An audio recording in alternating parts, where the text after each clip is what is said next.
this is in Hasidut Chabad.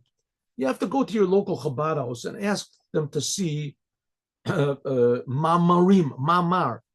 the Hasidic discourses. There's thousands and thousands of them written by the Rebbes of Chabad. Thousands. It's really just amazing. Especially by our Rebbe that we have now and the third Rebbe of Chabad. But all of them have amazing, and they're amazingly deep and they're amazingly accurate.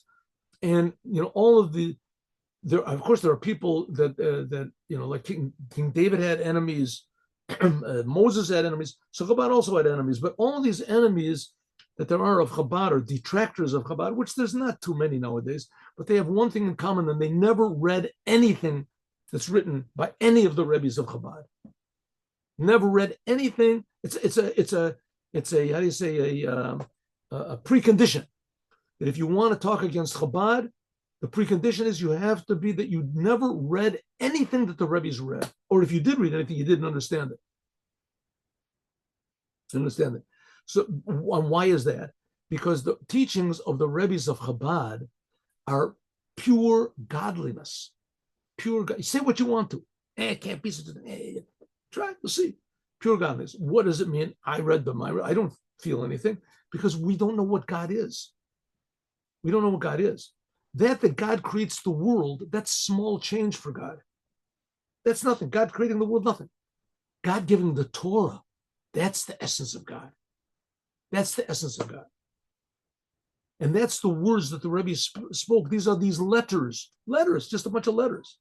That's the essence of God, a bunch of letters. So it shows that we don't understand what God is. This world is amazing, impressive, miraculous, right? You look at the world, how many blades of grass, you look at just a crow, an ant, it's amazing. Well, every letter of the Torah is 1 billion times more amazing. You don't see anything. It looks just like a letter, like any other letter, but it's not. So there is pure godliness in the letters of the Torah. So that's the idea of the Ma'amarim, the writings of Chabad are words of God, Divrei Elokim Chaim, the words of the living God. That's what they're called.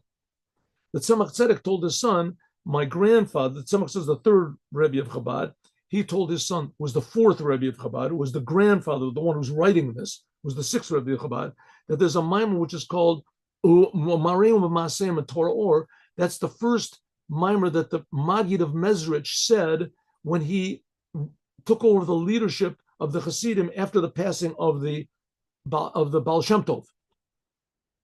Now, the first Rebbe of Chabad, he was a pupil of the Maggid who said this.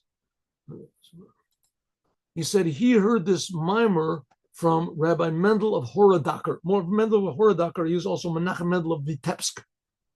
He wrote a book called Priya Oretz, and he was also there when he said it. But the first Rebbe of Chabad, he said this in his own style. So you can say, what do we care? But the answer is, what do we care? Is because these letters are godly letters. And it brought a whole new aspect of godliness into the world, like the second 10 commandments like we talked about. Okay, now let us have a story. Story time. Here it goes.